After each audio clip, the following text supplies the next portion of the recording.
नमस्कार,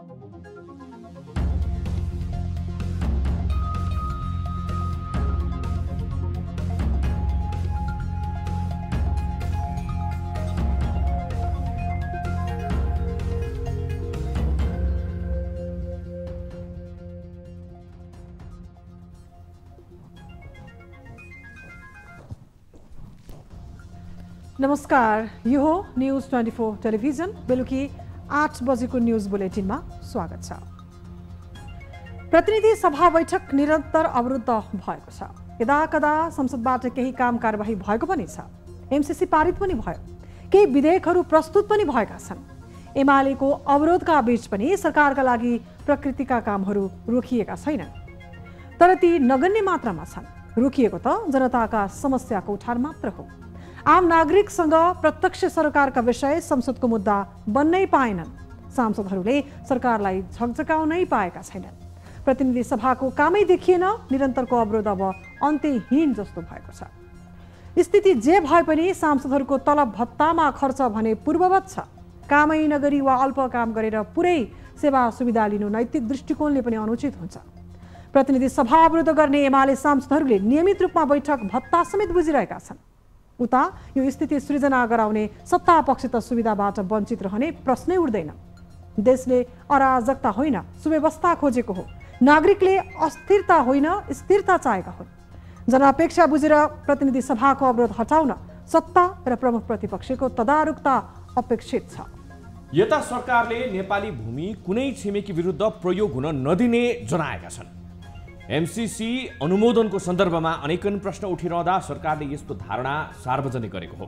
असंलग्न परराष्ट्र नीति अँगालेको नेपालले सन्तुलित परराष्ट्र नीति अँगाल्न अनिवार्य छ। सरकारको पछिल्लो प्रतिबद्धता स्वाभाविक र शोभनीय छ। दुई ठूला छिमेकी बीच नेपाल यदाकदा आफ्नो कूटनीतिक कौशलमा चुक्ने गरेको छ।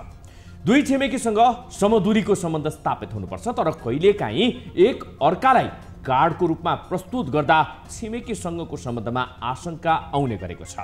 एमसीसीको सन्दर्भमा नेपाली भूमि अरू विरुद्ध प्रयोग हुने जस्तो प्रचार भइरहँदा सरकारले जनाएको प्रतिबद्धता महत्त्वपूर्ण छ। सरकारले राष्ट्रहितलाई प्राथमिकतामा राखेर छिमेकीसँग आत्मीय र विश्वसामु परिपक्व परराष्ट्र नीति अँगाल्न सक्नुपर्छ।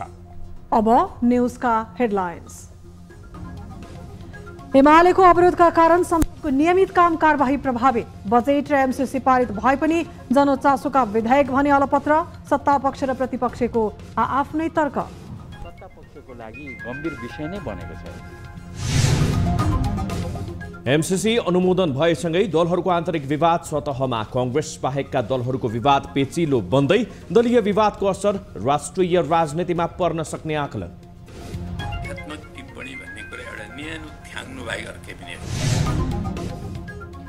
निरन्तर ओह्रालो लागेको शेयर बजारमा। अर्थमन्त्रीको चासो। शेयर कारोबारमा देखिएका विकृति हटाउन धितोपत्र बोर्डलाई निर्देशन। गलत कारोबार विरुद्ध कडा रूपमा प्रस्तुत हुन आग्रह। सुधारबाट दिनुहोस्, लगानीकर्ताको संरक्षणबाट दिनुहोस्। एमसीसी परियोजना कार्यान्वयनको चरणमा प्रवेश गरेसँगै चौतर्फी ध्यान केन्द्रित। विगतको फितलो कार्यान्वयनको कमजोरी सुधार गर्दै ठोस कार्ययोजना बनाउन विज्ञको सुझाव।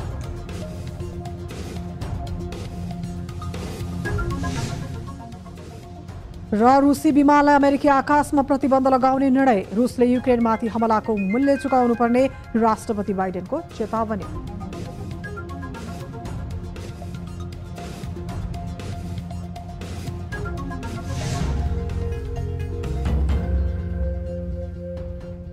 हामी निरन्तर न्यूजमा छौं। संसद कानून बनाउने थलो हो, तर पछिल्लो समय प्रतिपक्ष नेकपा एमालेको निरन्तरको अवरोधले संसदले आफ्नो काम गर्नै पाएको छैन। तर पनि यही संसदबाट बजेट पास हुनेदेखि एमसीसी सम्झौता अनुमोदनसम्मको काम भने रोकिएको छैन। तर आम जनमानससँग प्रत्यक्ष सरकार राख्ने विधेयकहरू भने अलपत्र छन्। यो अवस्थाको अन्त्य गर्न सरकारले खासै चासो देखाएको पाइँदैन। एक रिपोर्ट। विपक्षी दल नेकपा एमालेले नवौं अधिवेशनदेखि गर्दै आएको संसद अवरोध 10औं अधिवेशनसम्म कायमै छ। 14 जना सांसदमाथि कारबाही गर्नुपर्ने र सभामुख अग्निप्रसाद सापकोटाले राजीनामा दिनुपर्ने एमालेको माग छ। तर यी मागप्रति सरकारले ध्यान दिन सकेको छैन। चालु बजेट ल्याउनेदेखि एमसीसी सम्झौता अनुमोदन गर्नेसम्मका काम भने अवरुद्ध भनिएको संसदबाटै किनारा लागिरहेको छ। तर अन्य विधेयक भने अघि बढ्न सकेको छैन। सरकार भने सदन खुलाउन लागि परेको दाबी गर्दैमा व्यस्त छ। सबै विषयहरू सबैको सहभागितामा अब जनताका विषयहरू पनि अब शून्य समय पनि संकल्प प्रस्ताव पनि विशेष समय पनि विशेष प्रस्तावहरू पनि आउने अवस्था बनोस्, हामी त्यो आग्रह अहिले पनि गरिरहेका छौँ। प्रमुख प्रतिपक्षका नेताहरूसित पनि हामी व्यक्तिगत रूपले भेटेर भन्दा पनि उहाँहरू त्यसमा करिब सहमत हुनुहुन्छ। लामो समयदेखि सदन अवरुद्ध हुँदा जनताको आवाज मुखरित हुने थलो बन्धक बनिरहेको छ। यो जटिल अवस्थालाई सहज बनाउने जिम्मेवारी सत्ता पक्ष र प्रतिपक्षकै रहेको राजनीतिक दलको भनाइ छ। जनताको सर्वोच्च प्रतिनिधि सभा 6 महिनादेखि यसरी बन्द बस्नु उपयुक्त होइन। मैले अस्ति सदन बोल्दा नि राखेँ, सत्ता पक्ष प्रतिपक्ष हामी सबै जिम्मेवार बनेर यसको निकास खोजौँ। संसारमा सबै कुराको त निकास निस्कन्छ होइन। युद्धको बिचमा त मान्छेले वार्ता गरेर समाधान गर्छन् भने हामी त युद्धमा त छैनौँ। त्यसैले यो गैर जिम्मेवारपन भयो। त्यसले झन् आफ्नो प्रतिष्ठा खस्काएको छ। लोकतान्त्रिक प्रतिबद्धताप्रति प्रश्न खडा गरेको छ र जनताको विश्वासप्रति घात गर्ने काम गरेको छ र यसको मूल्य उहाँले आउने चुनावमा तिर्नुपर्छ। एमसीसी बाहेक अन्य कुनै पनि विषय चल्न पाएको छैन। यो दुर्भाग्यपूर्ण अवस्था छ। यसलाई सरकारले र सभामुखले कसरी प्रभावकारी बनाउने भन्ने विषयमा अझ आन्दोलनकारी पार्टी सांसदहरूसँग छलफल गर्नुपर्छ। तर एमाले भने आफ्नो मागप्रति सरकार अनुदार बनिरहेको तर्क गर्छ। विपक्षी दललाई पेलेरी जाने सरकारी रणनीति रहेको एमालेको आरोप छ। प्रमुख प्रतिपक्ष वेलमा गएको विषय सत्ता पक्षको लागि गम्भीर विषय नै बनेको छैन। उहाँहरूले त आनन्द मानिराख्नु भएको छ। कारण तपाईले सोध्नुभयो नि, कारण त्यही हो। यो सत्ता पक्ष यो विषयलाई लिएर गम्भीर छैन। यस्तो अवस्था अझै कहिलेसम्म जारी रहने हो कुनै टुङ्गो छैन। न्युज 24 टेलिभिजनका लागि क्यामेरामा गोपाल पङ्गेनीका साथमा सरोज बस्याल, काठमाडौँ। सरकारले भारत र चीन लगायत कुनै पनि मित्र राष्ट्र विरुद्ध नेपाली भूमि प्रयोग हुन नदिने प्रतिबद्धता व्यक्त गरेको छ। मन्त्री परिषदका निर्णय सार्वजनिक गर्न बुधबार सिंहदरबारमा आयोजित पत्रकार सम्मेलनमा सरकारका प्रवक्ता ज्ञानेन्द्र बहादुर कार्कीले नेपालको परराष्ट्र नीतिको मर्म अनुरूप छिमेकी मित्र राष्ट्रहरू भारत एवं चीन लगायत कुनै पनि राष्ट्र विरुद्ध नेपाली भूमि प्रयोग हुन नदिने प्रतिबद्धता व्यक्त गरे। प्रवक्ता कार्कीले एमसीसी अनुमोदन गराउन सहयोग गर्ने सबैप्रति धन्यवाद पनि व्यक्त गरेका छन्। बैठकले पेट्रोलियम पदार्थ र ग्यासका विषयमा नेपाल भारत बीचको तेस्रो बैठक आपसी समझदारीबाट गर्ने र उक्त बैठकमा सहभागी हुन उद्योग मन्त्रालयका सहसचिवको संयोजकत्वमा वार्ता टोली गठन गरिएको प्रवक्ता कार्कीले बताए। त्यस्तै बैठकले विभिन्न प्रसारण लाइन आयोजनाका लागि जग्गा प्राप्ति गर्ने र प्रारम्भिक कारबाही चलाउन अधिकारी तोक्ने निर्णय पनि गरेको उनले बताए। राजनीतिक पूर्वाग्रह, द्वन्द्व तथा आन्दोलनका कारण हटाइएका शिक्षकहरू तथा कर्मचारीका विषयमा जाँचबुझ गर्न गठित समितिको निष्कर्ष र राय सुझाव कार्यान्वयनका लागि शिक्षा मन्त्रालयलाई स्वीकृति दिने निर्णय पनि बैठकले गरेको छ।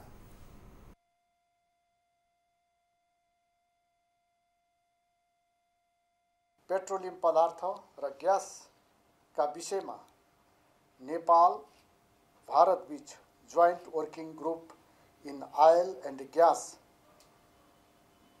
को तेस्रो बैठक आपसी सहमतिबाट मिति र स्थान तय गरी आयोजना गर्ने र सो बैठकमा नेपाल पक्षको प्रतिनिधित्व गर्न उद्योग वाणिज्य तथा आपूर्ति मन्त्रालयका सहसचिवको संयोजकत्वमा वार्ता टोली गठन गर्ने।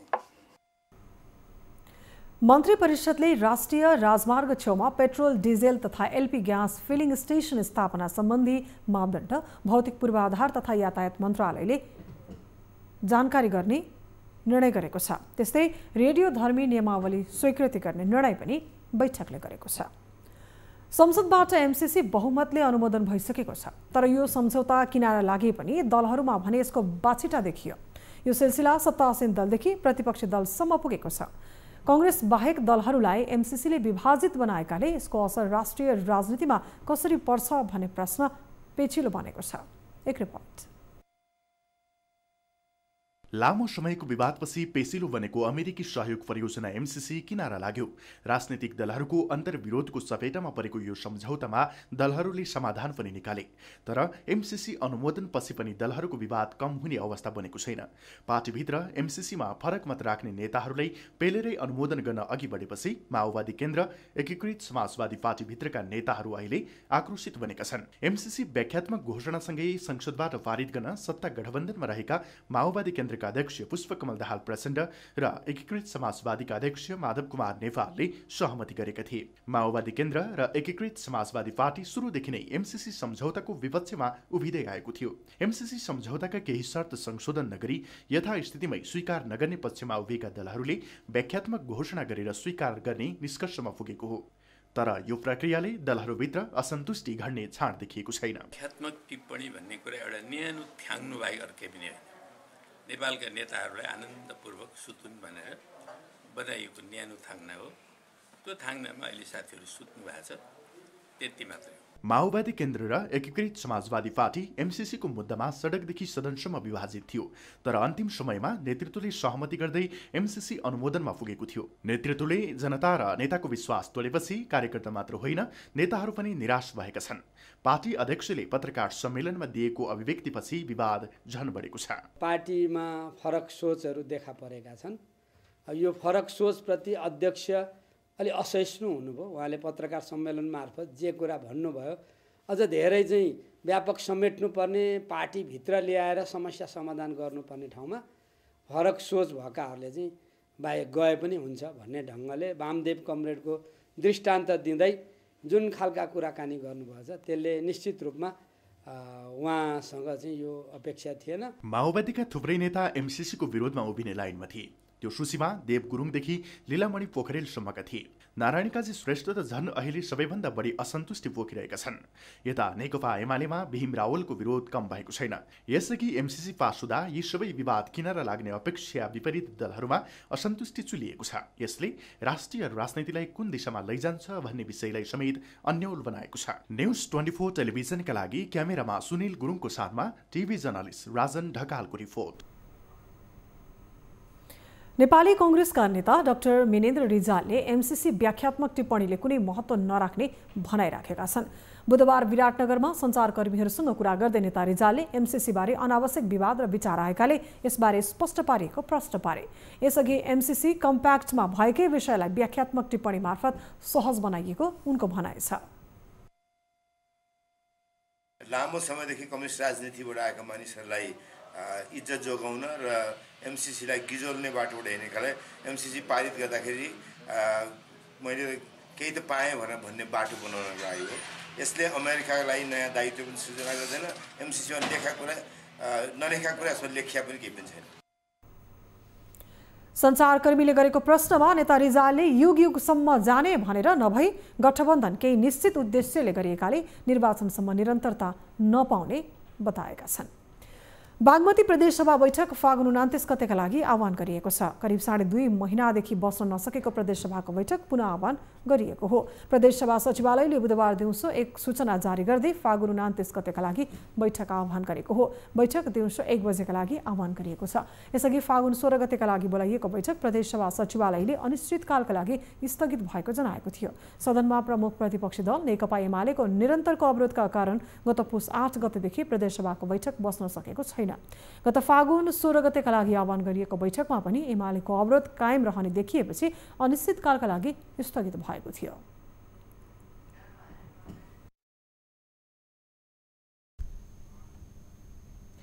हामी निरन्तर न्युजमा छौं। सभामुख अग्निप्रसाद सापकोटाले आफूबारे भ्रम फैलाएको भन्दै असन्तुष्टि व्यक्त गरेका छन्। अमेरिकी सहायता सम्झौता एमसीसी पास गर्नु परेमा आफूले आत्महत्या समेत गर्ने भनेर एमालेले प्रचार गरेकोमा उनले प्रतिक्रिया दिएका हुन्।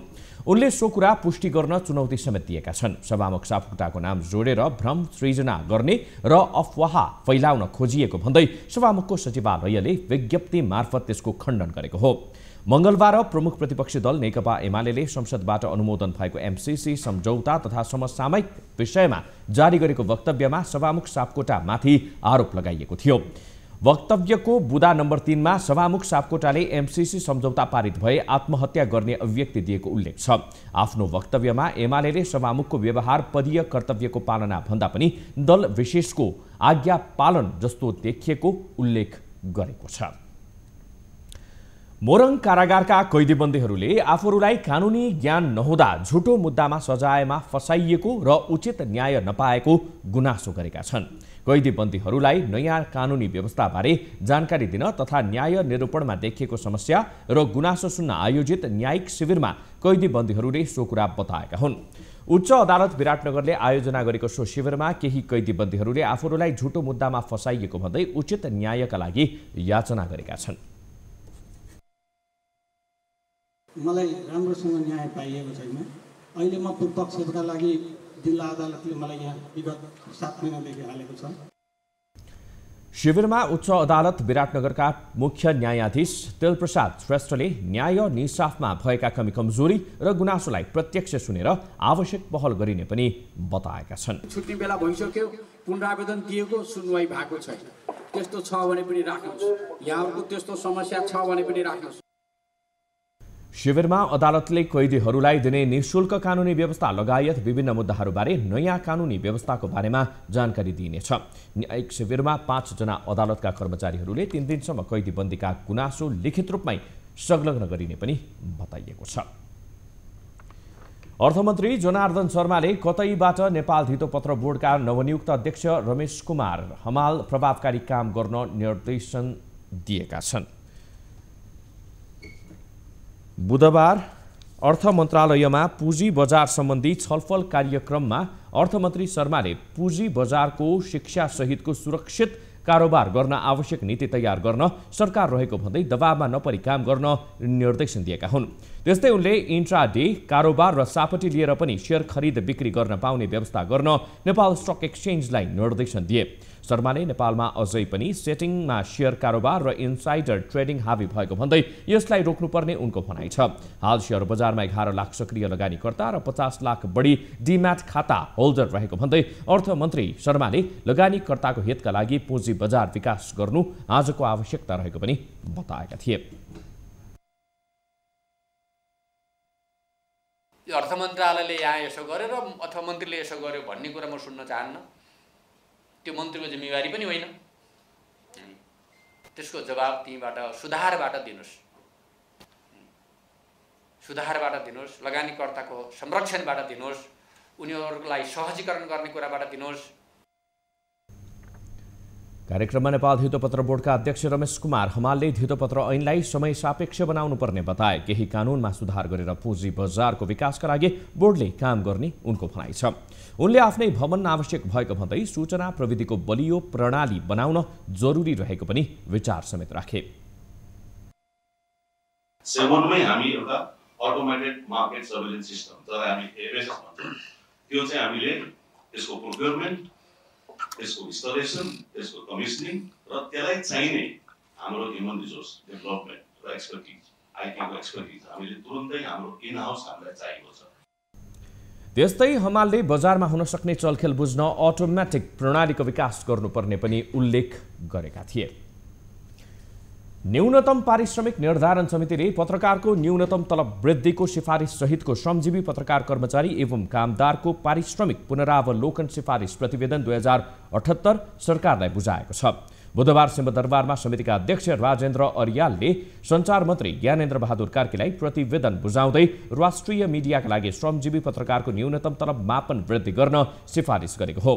प्रतिवेदनमा श्रमजीवी पत्रकार कर्मचारी एवं कामदारको न्यूनतम पारिश्रमिक 25% का दरले वृद्धिका लागि सिफारिस गरिएको छ। हाल न्यूनतम तलब 24,375 रहेकोमा अब 30,468 रुपैयाँ बनाउन सिफारिस गरिएको छ। त्यस्तै स्ट्रेन्जरको सवालमा राष्ट्रिय मिडिया र प्रादेशिक मिडियामा कार्यरत पत्रकार, कर्मचारी र कामदारका लागि 25% र दुर्गम क्षेत्रका स्ट्रेन्जरलाई थप 20% वृद्धिको सिफारिस गरिएको छ। त्यसैगरी समितिले सबै सञ्चार माध्यमको वर्गीकरण गरी वर्गीकरणका आधारमा न्यूनतम पारिश्रमिक तोक्न र कार्यान्वयन गर्न पनि सिफारिस गरेको छ। प्रतिवेदन बुझ्दै सञ्चार मन्त्री कार्कीले समितिको प्रतिवेदनको अध्ययन गर्ने र सरकारले आवश्यक निर्णय गर्ने बताएका थिए। प्रतिवेदनमा समितिलाई साधन स्रोत सम्पन्न बनाई कार्याधिकार क्षेत्र बढाउनुको साथै समितिको नाम परिवर्तन गरी पारिश्रमिक निर्धारण तथा अनुगमन बोर्ड बनाउन पनि सिफारिस गरेको छ। नवनिर्वाचित राष्ट्रिय सभा सदस्यको शपथ आगामी फागुन 21 गते शनिबार हुने भएको छ। संघीय संसद सचिवालयका अनुसार राष्ट्रिय सभाका 19 सदस्यको शपथ शनिबार बिहान 11 बजे कानून, न्याय तथा मानवाधिकार समितिको कार्यकक्षमा राखिएको छ। पदावधि सकिन लागेका 19 राष्ट्रिय सभा सदस्यका लागि माघ 12 गते भएको निर्वाचनमा कांग्रेस, माओवादी केन्द्र, एकीकृत समाजवादी, जसपा र जनमोर्चाले गठबन्धन गरेर साझा उम्मेदवारी दिएका थिए भने एमाले र राप्रपाले छुट्टै उम्मेदवार दिएका थिए।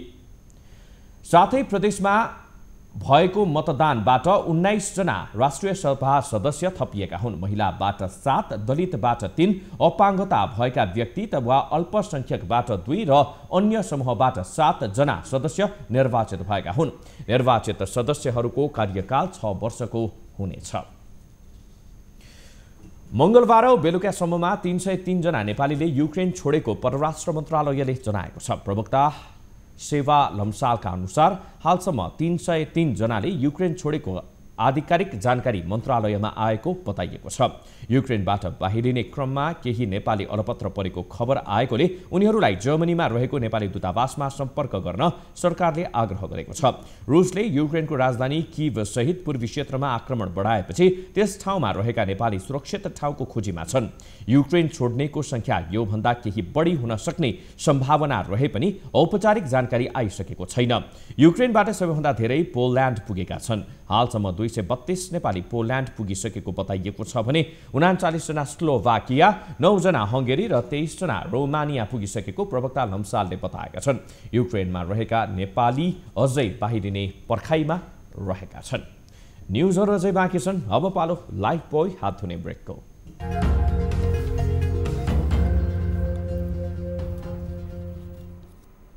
हामी निरन्तर न्युजमा छौं। प्रतिनिधि सभाले अनुमोदन गरेसँगै अमेरिकी सहयोग परियोजना एमसीसी सम्झौता कार्यान्वयनको चरणमा पुगेको छ। यो परियोजनाले नेपालको विद्युत प्रसारण लाइनको क्षेत्रमा ठूलो फड्को मार्ने अपेक्षा स्वाभाविक हो। तर नेपालमा यस्ता परियोजना कार्यान्वयनमा देखिने व्यवहारिक जटिलताले पनि अन्यल सृजना गरेको छ। एक रिपोर्ट। अमेरिकी सहयोग परियोजना एमसीसी र नेपाल सरकार बीचको 50 करोड अमेरिकी डलर बराबरको अनुदान सम्झौता संसदबाट अनुमोदन भएको छ। विवादको चरण पार गरेको एमसीसी अब कार्यान्वयन चरणमा प्रवेश गर्दैछ।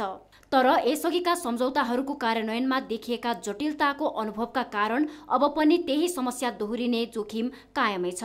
विगतमा थुप्रै परियोजनाहरू कार्यान्वयन चरणमा कठिनाई आएको थियो, जसले परियोजना बीचमै रोकिनेदेखि लागत बढ्नेसम्मका समस्या ल्याएका थिए। सम्झौता गर्न हतारिने तर काम गर्न नसक्ने सरकारी कमजोरीको सूची लामै छ। एमसीसीबाट प्राप्त सहयोग नेपालले विद्युत प्रसारण लाइनमा खर्च गर्ने नै हो। तर विगतमा अन्य स्रोतबाट सुरु गरिएका प्रसारण लाइन सम्बन्धी कामको प्रगति हेर्दा अहिलेको अन्यल अस्वाभाविक भन्न सकिँदैन। 5 वर्षको ठाउँमा 7 वर्ष 10 वर्ष लाग्यो भने चाहिँ नि त्यसको लागत बढेर जान्छ। त्यति बेला त्यो लागत हामीले ठान्नलाई कठिन हुन्छ। एकातिर भने हामीले जुन लाभ प्राप्त गर्न भनेर त्यो एमसीसीलाई समर्थन गर्यौं, एमसीसी अन्तर्गतका परियोजना कार्यान्वयन गर्ने भनेर भन्यौं, त्यो लाभ एकातिर प्राप्त हुँदैन भने अर्कातिर चाहिँ जोखिम बढेर जान्छ। लाभ यो चाहिँ नि एमसीसी सम्झौतामा बिजुलीको भरपर्दो आपूर्ति, कम लागत र रोजगारी सृजना जस्ता महत्त्वपूर्ण विषय उल्लेख छन्। कागजमा राम्रो यो नीति कार्यान्वयन चरणमा फितलो बने यसको कुनै उपादेयता रहँदैन। सरकारले सुरु गर्ने धेरै योजनाहरूमा मुआब्जा लगायत थुप्रै विवाद देखिने गरेको र त्यसको समाधान प्रक्रिया झन्झटिलो रहेको इतिहास छ। यस्ता समस्याहरू बारम्बार आउने भएकाले सरकारले ठूलो आयोजनालाई आफै सम्पन्न गर्नुभन्दा पनि लगानीकर्तालाई नै दिएर त्यसमा सहयोग पुर्याउँदा उपयुक्त हुने विज्ञको ठहर छ।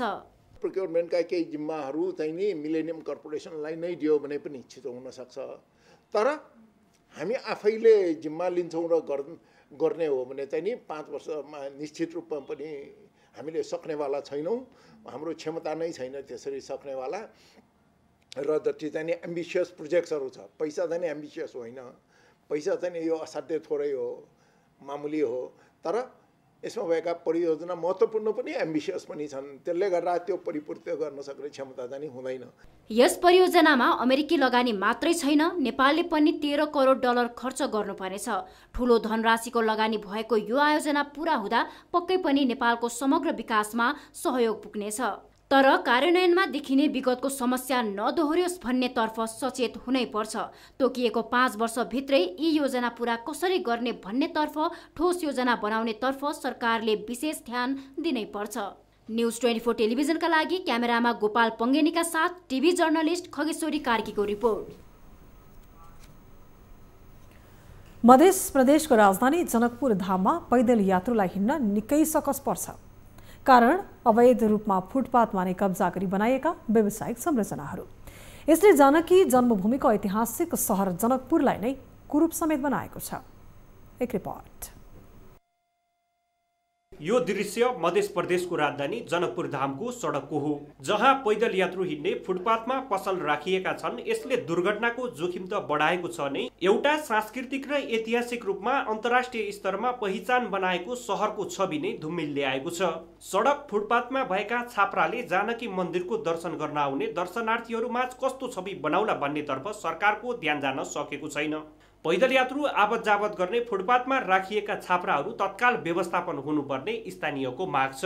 जनकपुर जुन अहिले व्यवस्थित सहरको रूपमा परिचय भएछन्, यो 4 वर्षका दरमियान धेरै विकास निर्माणको कामहरू भएछन्, जसमा बाटोहरू फ्राकिलो गरेका छन्। मगर दुर्भाग्य यो छ कि अहिले पनि बाटोका पेटीहरू अतिक्रमण गरेर बसेका छन्।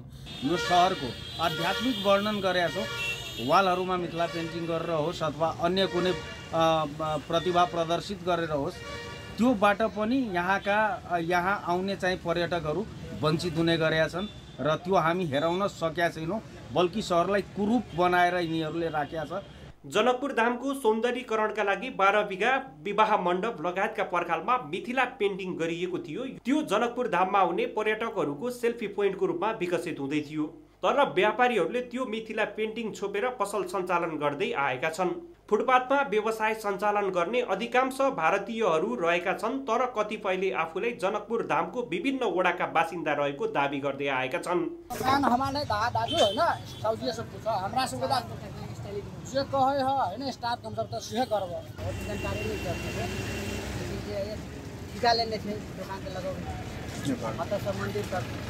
यता जनकपुर धाम उपमहानगरपालिकाले धेरै पटक फुटपाथ खाली गराउने प्रयास गरेको दाबी गर्छ, तर समस्या जीवको त्यौँ छ।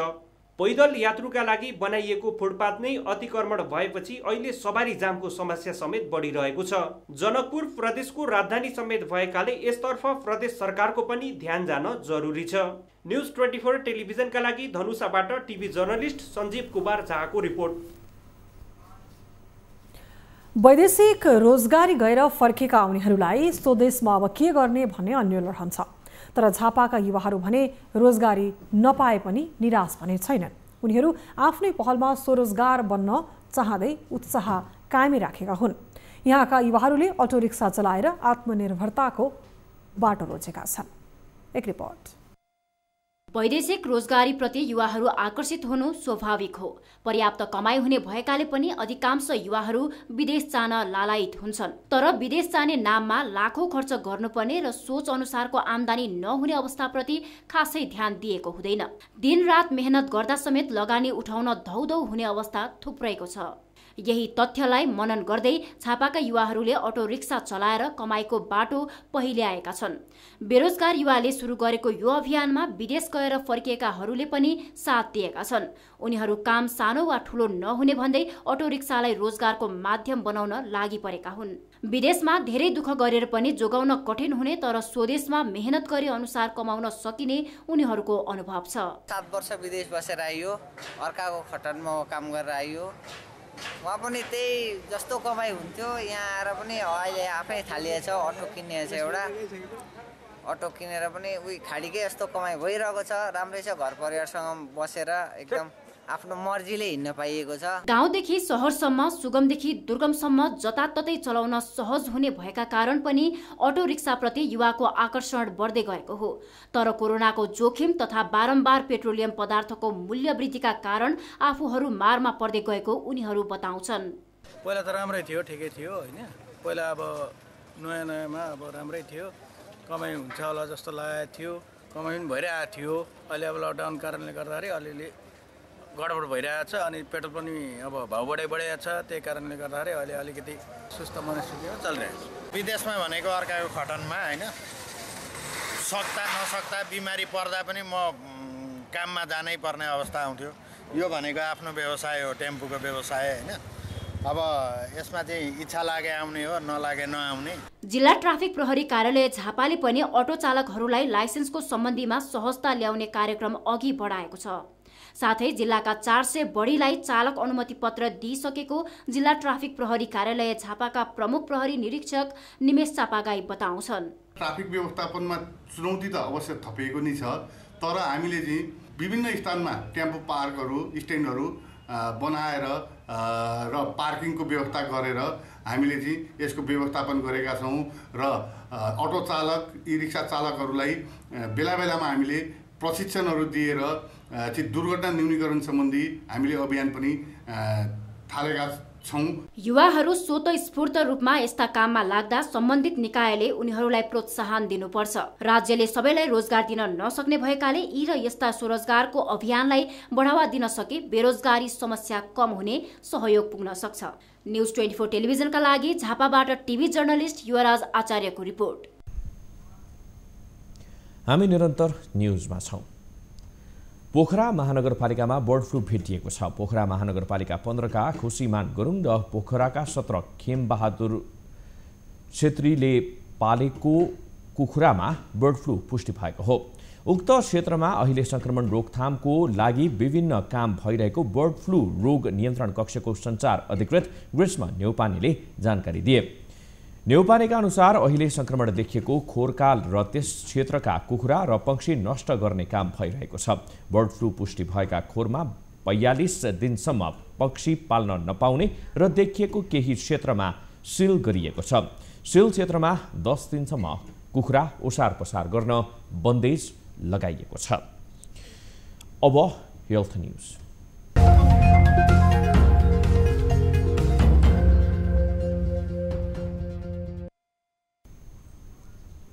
नेपालमा थप 127 जनामा कोरोना संक्रमण पुष्टि भएको छ। देशभर गरिएको 4672 पीसीआर परीक्षणका क्रममा 123 जना र 2202 एन्टिजेन परीक्षणका क्रममा 4 जनामा कोरोना संक्रमण पुष्टि भएको स्वास्थ्य मन्त्रालयले जनाएको छ। त्यस्तै कोरोनाका कारण थप 3 जनाको मृत्यु भएको छ। हालसम्म नेपालमा कोरोनाका कारण 11941 जनाको मृत्यु भएको छ। त्यस्तै थप 321 संक्रमित निको हुँदा हालसम्म नेपालमा 9,57,488 जना निको भएका छन्। हाल नेपालमा 7,770 संक्रमित आइसोलेसन र 106 जना क्वारेन्टिनमा रहेको मन्त्रालयले जनाएको छ। अब बिजनेस न्युज।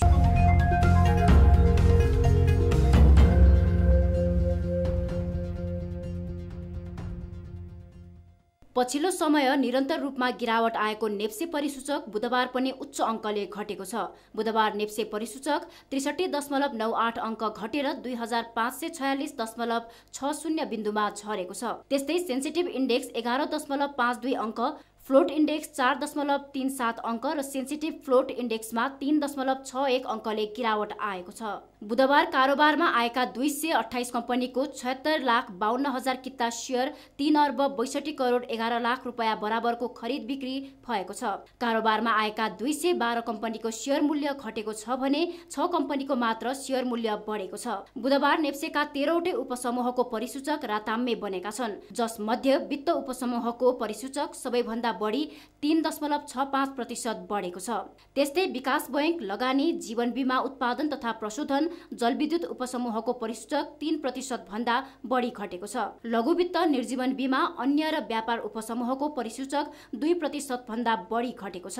बुधबार नेप्से परिसूचकमा गिरावट आए पनि Reliance life insurance, civil bank र स्वाभिमान लघुवित्तको शेयर मूल्य बढेको छ।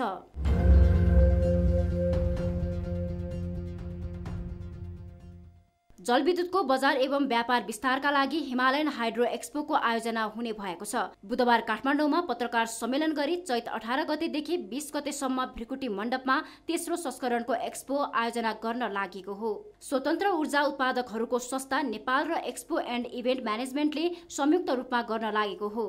विद्युतमा भारतीय लगानीमा सहकार्यको थप अवसर उजागर गर्ने उद्देश्यले एक्सपो गर्न लागेको हो। एक्सपोको मुख्य आकर्षण विश्वको पहिलो हाइड्रो पावर रोबोटिक कम्पिटिसन र drone hydro power video making competition रहनेछ।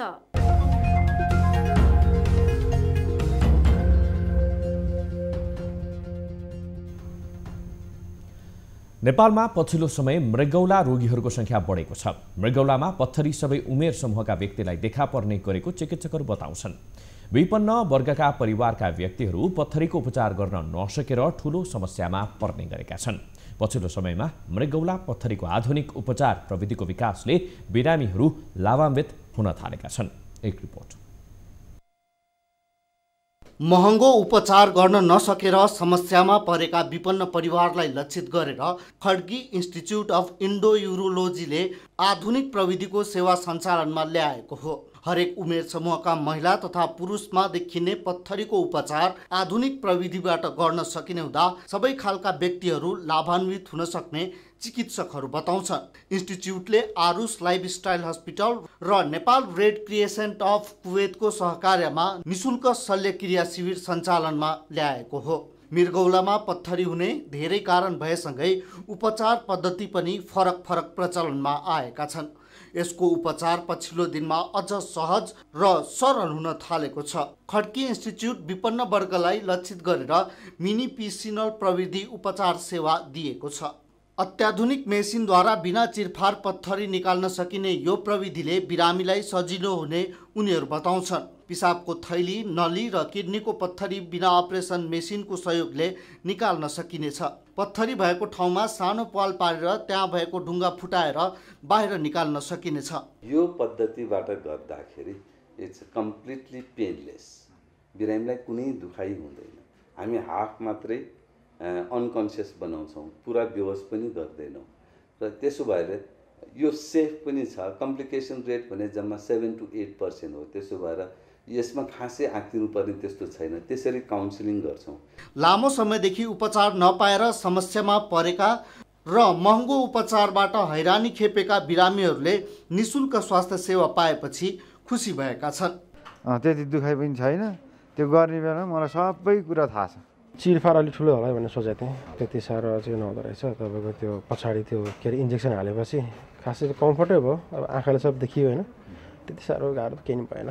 फागुन 18 देखि 20 सम्म सञ्चालन हुने निशुल्क शल्यक्रिया शिविरबाट विपन्न वर्गका व्यक्तिहरू प्रत्यक्ष अप्रत्यक्ष रूपमा लाभान्वित हुनेछन्। महँगो स्वास्थ्य सेवाबाट वञ्चित सर्वसाधारणलाई यस्ता खालका शिविरहरू निकै उपयोगी हुने आशा बिरामीहरूको छ। क्यामेरामा प्रभात थापाको साथमा टिभी जर्नलिस्ट समीर जोशीको रिपोर्ट। न्युजहरू अझै बाँकी छन्। अब पालो लाइफ बोय हात धुने ब्रेकको।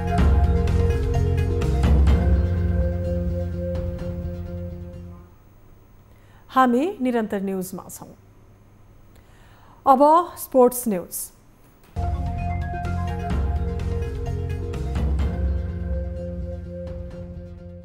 शहीद स्मारक बी डिभिजन लिग अन्तर्गत पहिलो खेलमा श्री भगवती क्लबले विजयी सुरुवात गरेको छ। झम्सीखेल युथ क्लबलाई 3-1 गोल अन्तरले पराजित गर्दै श्री भगवती क्लबले विजयी सुरुवात गरेको हो। बुधबारै भएको दोस्रो खेलमा बाँसबारी क्लबलाई 3-1 गोल अन्तरले पराजित गर्दै सरस्वतीले सुखद सुरुवात गरेको छ।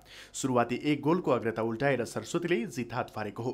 खेलमा बिक्की राईले गोल गर्दै बाँसबारीलाई सुरुवाती अग्रता दिलाए पनि सरस्वतीका विक्रम बेसङ्खी, सूर्यजल लामा र भूपेन्द्र साईले गोल गर्दै सरस्वतीलाई 3-1 को जित दिलाए।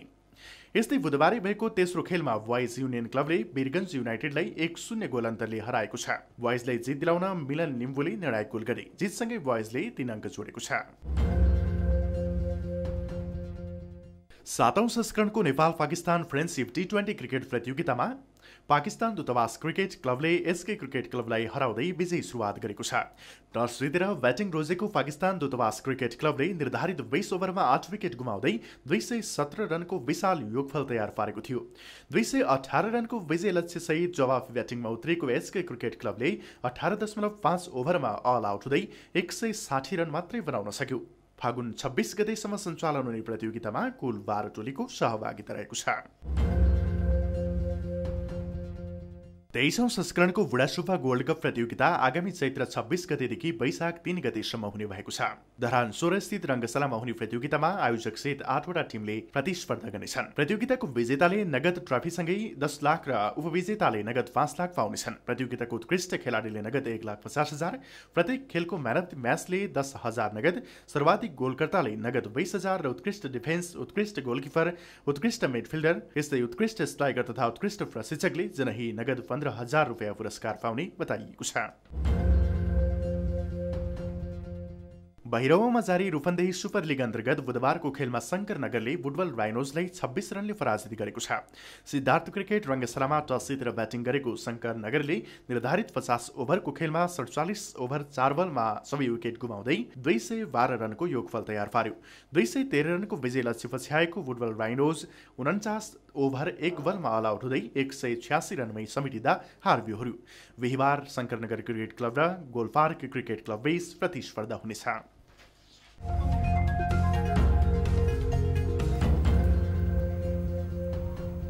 अब 24 वेदर अपडेट।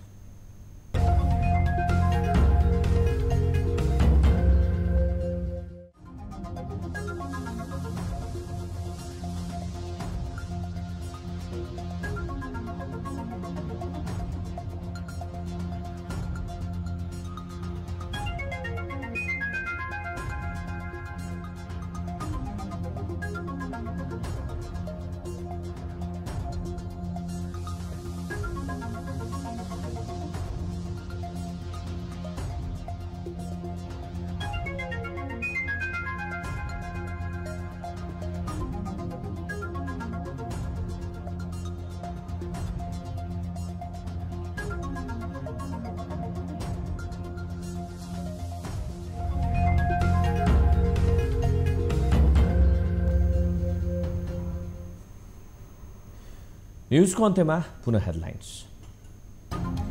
एमालेको अवरोधका कारण संसदको नियमित काम कारबाही प्रभावित, बजेट र एमसीसी पारित भए पनि जनचासोका विधेयक भने अलपत्र, सत्तापक्ष र प्रतिपक्षको आफ्नै तर्क।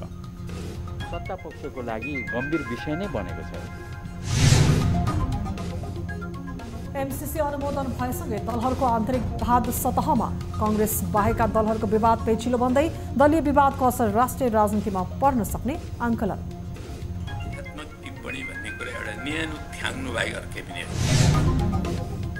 निरन्तर ओह्रालो लागेको शेयर बजारमा अर्थमन्त्रीको चासो, शेयर कारोबारमा देखिएका विकृति हटाउन धितोपत्र बोर्डलाई निर्देशन, गलत कारोबार विरुद्ध कडा रूपमा प्रस्तुत हुन आग्रह। सुधारबाट दिनुहोस्, लगानीकर्ताको संरक्षणबाट दिनुहोस्। एमसीसी परियोजना कार्यान्वयनको चरणमा प्रवेश गरेसँगै चौतर्फी ध्यान केन्द्रित, विगतको फितलो कार्यान्वयनको कमजोरी सुधार गर्दै ठोस कार्ययोजना बनाउन विज्ञको सुझाव।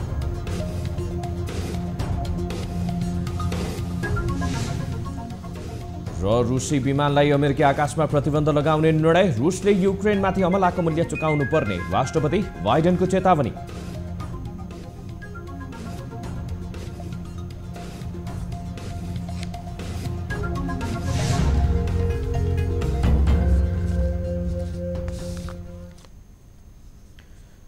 बेलुकी 8 बजेको न्यूज अहिलेलाई यति नै।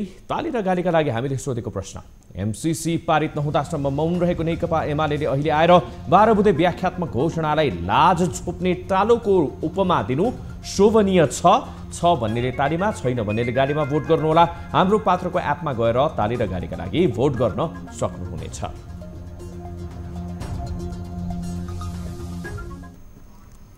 थप न्युजका लागि हाम्रो वेबसाइट www.news24nepal.com हेर्नुहोला। साथै हामीलाई फेसबुक, ट्विटर र युट्युबमा पनि फलो गर्न सक्नुहुनेछ। यस्तै मोबाइल, भाइबर र इमेलबाट 24 डेस्कमा समस्या र गुनासो गर्न सक्नुहुनेछ। अहिलेलाई बिदा दिनुहोस्, हामी निरन्तर न्युजमा छौँ। नमस्ते।